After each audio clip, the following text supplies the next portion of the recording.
In the hall, dog is magic. Like literally, will listen to anything. Loves the treats or the play as a reward. Get outside. The dog could be reactive, actually bark and lunge at other dogs, but in the hall they don't do that. They don't kick off, or they just don't listen. They just go deaf. Um, Super common. You're not on your own. Happens all the time. I see dogs like it all the time. So the situation we have there is that we're competing with the environment. So all of these behaviours your dog hasn't forgotten how to do. They still know how to do the sit. They still know how to walk nicely on the lead.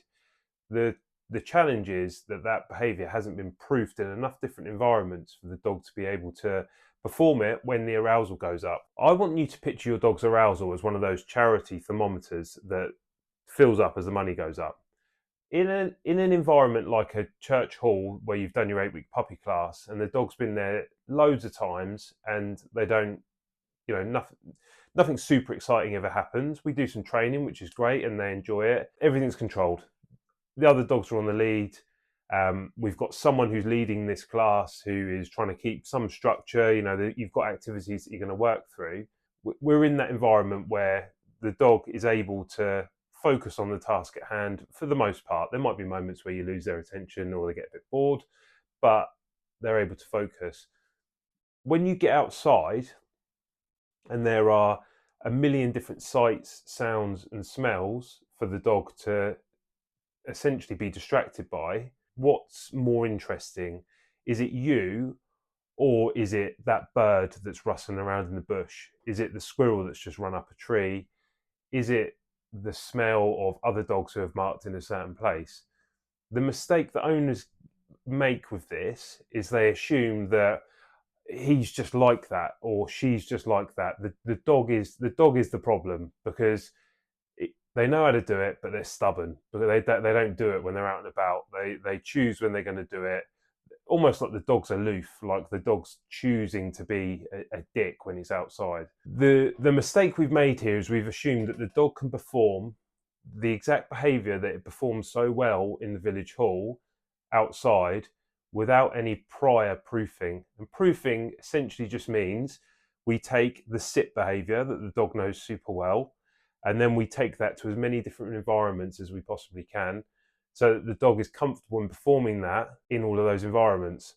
We take dog, they're in the village hall, they perform the sit, we mark it, we reward it. Cool, dog knows how to do that. We get to the point with the dog in the village hall where we don't even need to mark and reward. We ask for the sit, and then we might ask for another behaviour straight after that, and we create a behaviour chain where the dog needs to perform 2 or 3 behaviours before it gets its reward. Easy in the village hall. When you get outside, you then need to regress and you need to go back to step 1 and make it easy again. If you push too hard too soon, you're likely to switch your dog off. The dog's likely to shut down, but you're also diluting your message, which is when I ask you to do a behaviour, I need you to do it. It's not a negotiation. I need you to perform that behaviour that I've asked for. You can see how, like over the period of months or years, your dilution of cues and the stuff that you thought you trained that now is going away. If I'm working this out myself, so say I do some practices at home with this and I'm doing it inside and the dog performs it easily, perfect. Let's go out in the garden where things are slightly more distracting. Let's get some sits in the garden. You should, in theory, be able to get sits because the dog is familiar with the garden, even though it is an outside environment. The dog is very familiar with the garden. You have the dog on the lead so that the dog can't go, yeah, I know you wanted to sit, but I'm actually just going to go over there because I always sniff over there and the foxes go past that bit and it's cool. It's more fun than you. We ask for the sit, forms the behaviour hopefully. We get some repetitions outside. Then we might do it in the front garden. Then we might do it just on the pavement, just up the road from where we live.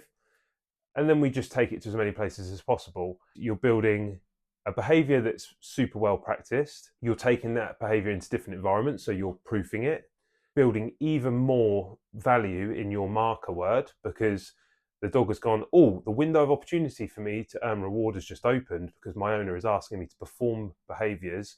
Pick one behaviour at a time. Do not try and proof all your behaviours at once. Pick one battle, get good at it. So take your sit, easy one. proof it in loads of different environments, then go, right, now I'm going to do recall. Loose lead, unfortunately, is a behaviour because we're asking the dog to walk slower than it naturally would.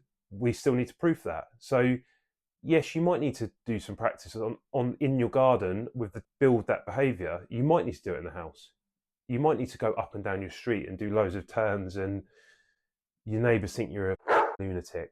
Like, that might need to happen, dependent on how environmentally challenging it is for your dog. Take it all the way back, build the food motivation again, build the play motivation again, build the value in me as a source of good things, or the owners as a source of good things, and then go from the start again. So if we rush ahead in the process, you are just setting yourself up to fail. And those are the owners who go, my dog's stubborn. My dog don't get it. My dog's stupid. It's like the dog isn't stupid. It's just your path with this just has gone from 0 to 60 too quick, and you've left the dog behind. Go back and go, right, we'll do 10 miles an hour together, then we'll do 20 miles an hour together. By the time you get to 60, you're cruising. You don't need treats anymore. You don't need markers anymore. You're in habits. The dog is in sync with you.